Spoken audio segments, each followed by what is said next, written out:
Salutations, episode 7, and today we've got a new challenge build for you guys.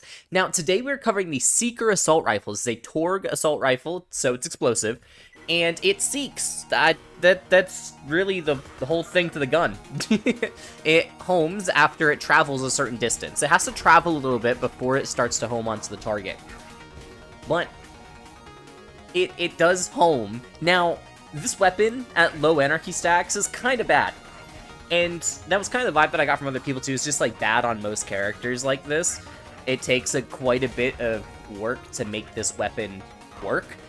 But after playing with it in the 200s to 300s range of Anarchy, I very much enjoy using this weapon for long distance. Instead of utilizing a sniper rifle at the 250 to 300 range, which there are very few snipers that you could probably get away with using at that range, this thing puts in some work for the long distance targets.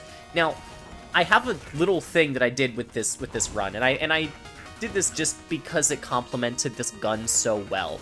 We started with the Legendary Anarchist, and we changed class mods going through the game here. So we start with the Legendary Anarchist. The Legendary Anarchist, the whole purpose of this class mod, at least from my perspective, is this gives you a head start on Anarchy stacks. You get basically your first, like, 25 Anarchy stacks just by equipping it. And then you're getting another 25, 26 Anarchy stacks by using Rational Anarchist. So you're starting off with the equivalent of 50 stacks just off the bat, which is really nice. Then, once you get into the higher stack ranges, you can switch to another class mod that more complements the weapon that you're using.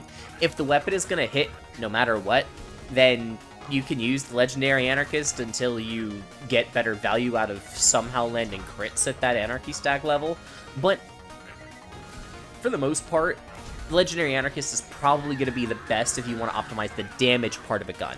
However, there's a lot more to a gun than just damage. And I've been having this conversation with people quite a bit recently, because there have been a lot of people just like, well, the only thing that really makes a gun good is the damage. And that's the same thing when it comes to people talking about Gaige. The only thing that makes Gaige good is the high amount of damage that you get with max Anarchy stacks. I'm just like, you don't need max Anarchy stacks to kill things. And another thing, damage isn't everything. Of course, the reason why Anarchy Gaige, max stacked Anarchy Gaige, is hated so much, one of them, is the massive accuracy drop. But you don't need to deal with that. You could play between the 100s to 200s range, which is typically where I end up falling in, is the 100 to 200 Anarchy stack range. And if I'm going higher than that, I'm doing this for raid bossing, and I'm not here to spend double the amount of time that I should fighting a raid boss. Unless it's Hatterax. But is Hatterax really a raid boss? I don't think Hatterax is a raid boss if I can kill it with level 1 gear on Gaige without Anarchy stacks. I mean, come on. If you guys haven't seen that short, go check it out. It's so dumb. It's so dumb. You have zero need for an OP level conference call to fight Hatterax with on OP10. Actually, you could just use a level 1. Doesn't matter. And some people commented that I was using an OP10 B shield, which that isn't true, and I made a second short to make that a point. It's like I wasn't using an OP10 B shield, I was using a level 1 B shield. Definitely not normally possible to obtain, definitely save edited, but I just wanted to do it with all level 1 gear, just to make a statement. And clearly it worked, because people didn't know what the heck happens, and that was a lot of fun. But for a little follow-up here, it was done with level 1 gear, and you could even do it potentially without a B shield. I treated it as like a separate damage instance, and assumed that it wasn't viable to do it with another shield other than the B shield due to other weapon testing. But I didn't sit down and really do it on its own. So there is potential for you to do it without a B shield as well. With level 1 gear, with the B shields being level 1. You can just do it without the B-shield, potentially. Oh, this was really dumb. These freaking power loaders just got bugged and just held on to each other for dear life.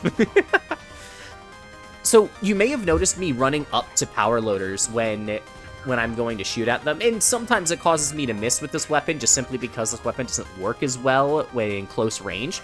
But the reason for it is while the blades are spinning, even though I am negating the reflect, they still get DR. So I get up to them, get them to start swinging at me. This way I am removing their DR so I can shoot them for more damage. Also, I had a attempt in the beginning where I was slagging Death Trap here. What the purpose of this is, and the reason why I'm spec'd this way, is because when you slag Death Trap can slag targets. It's not a impossibility thing, and from my testing, it seems to be a 1 in 3. Granted, my numbers looked very skewed. The first, like, 5 runs, I got it on the second hit. Then I went to the 9th hit, then it went to a whole bunch of runs of first hit, and I'm just like, I don't know what's going on anymore. I thought I was going insane seeing the same repeated numbers over and over again, but it very much looked like it's either like a frequency based where it's predetermined by a frequency, or it's a 33% chance, and effectively, it looks like a 33% chance from my testing. Although, somebody who has looked into the code, if you would want to tell me the actual answer, that would be awesome. Now, I swapped class mods. I swapped to the Superior Punk. This class mod gives me a bonus to fire rate, as well as a bonus to magazine size. And when I say bonus, it's actually a subtraction to your magazine size, but for my playstyle with Anarchy Gaige, it definitely feels a lot better for it to be a lower magazine size for a lot of weapons. I'm stacking faster by having a lower magazine size, so it's consuming less ammo to naturally stack when I'm going and fighting things. And it feels more consistent, the amount of fire rate that I'm getting from the better half, which is a skill that's buffed by Superior Punk. Getting bonuses to the better half with a weapon that one of the primary issues with it is its fire rate. It just meshes so perfectly together, in my opinion, which is why we started with the Anarchist and we moved on to the Superior Punk. The raw damage per shot did get cut by a good amount, by about half of the stack's value, but, or not about half, by about a quarter of the stack's value, but we got a massive fire rate buff, and we got a more consistent feeling magazine. Now, something else to think about when it comes to this weapon. How does it seek? Well, the seeking on it, it triggers after a certain distance. It's not an immediate, hey, we're gonna start seeking this target. It triggers after a certain distance, meaning that as long as you're focused in on a target at a relatively long distance, you can start shooting at it, and the projectile will autocorrect itself to go after that target you were looking at, or something else that happened to be within the radius. It sometimes just does what it feels like it's about to happen here. This was super annoying, but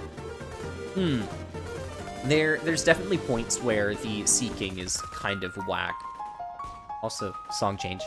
I'm trying to figure out new ways of setting up the music in these videos. In the last video that I posted, I got a couple of Sonic Frontier songs, and I cut them into the boss fight sections, because I'm running true Malawan takedown in Borderlands 3. That's my go-to spot for challenge build videos.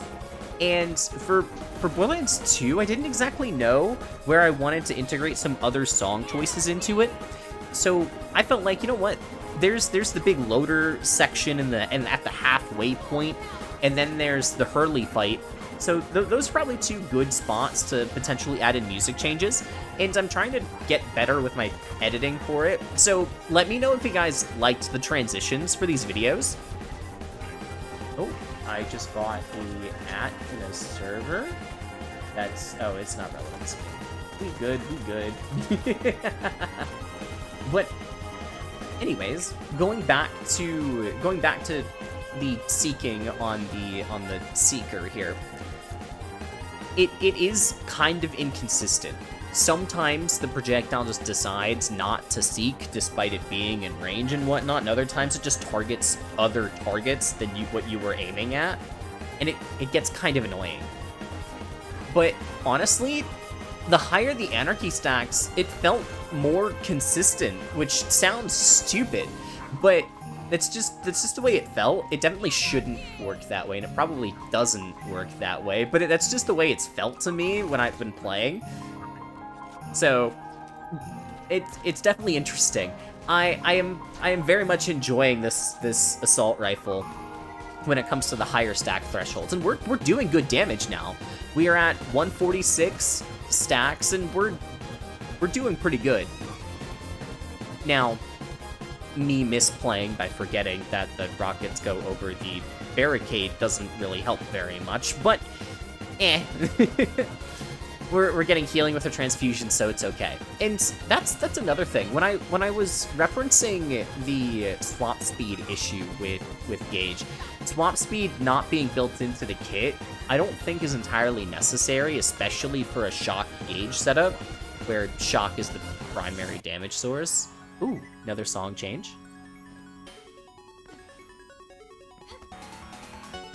That sound good for y'all? I don't think I did very much for that one. I think I literally just put the ending of one song right next to the beginning of the other, and it just went. But I'm trying to figure out how I want to do the sound changes properly.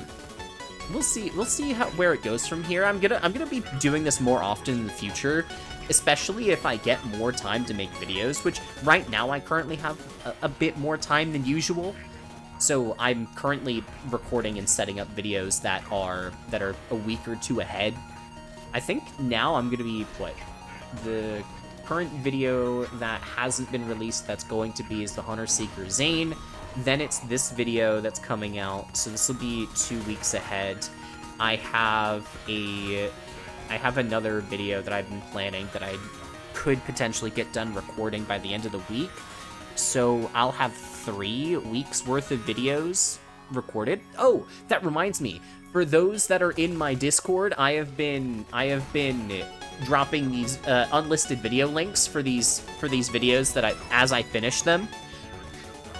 So if you want early drops or early releases for videos, or videos to drop on days other than Saturday, that fit more with your schedule, join the Discord, and you'll receive an notification with a little special message tied with the video whenever I drop a video. I like to custom tailor these messages when I'm announcing them, so you'll always know when it's a new video drop, because I usually start it with salutations and then go into...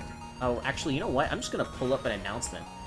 Salutations, here is the next week's video. That tends to be how I format the announcements for when there's a video. Extremely obvious, but then I talk about a couple things when it's in relation to the video, whether it's asking a question about, hey, did I perform this pretty well when it came to the editing of the video? Did you like this weapon, or what are your thoughts on these weapons? That kind of thing. And I add questions, or I add statements that are tied to the video theme, or sometimes it's completely unrelated and it's making fun of somebody because they said something mean about the weapon.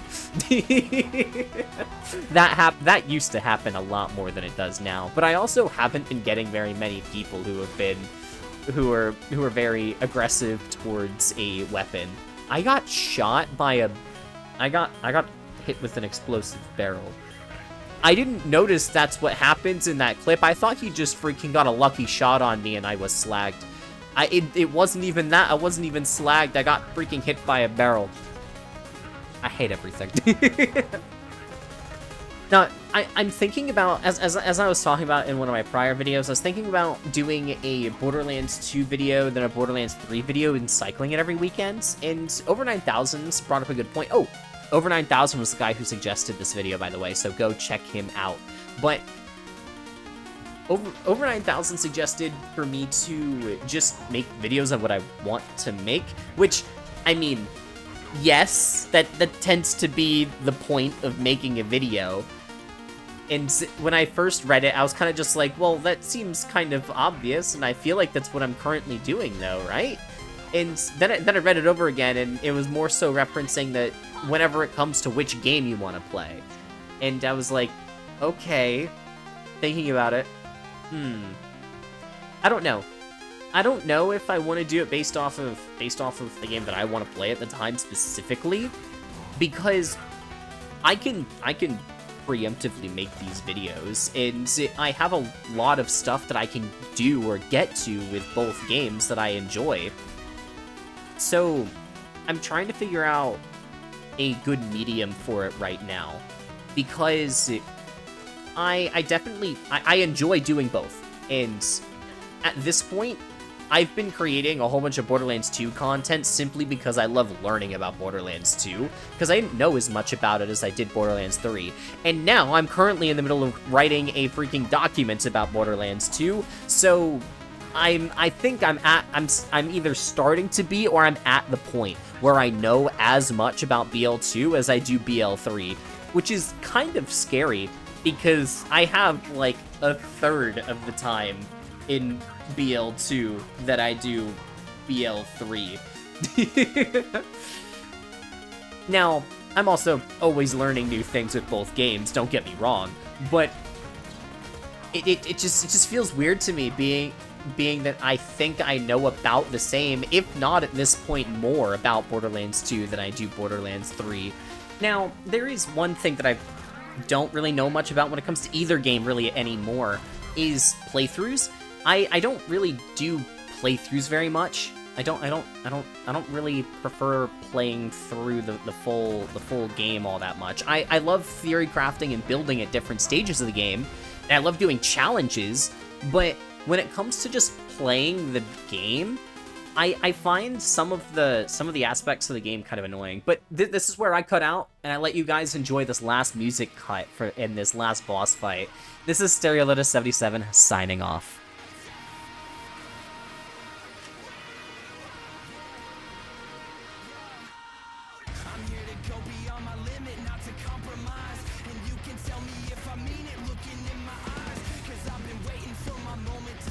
So come close, let me show you what it's like. Yeah,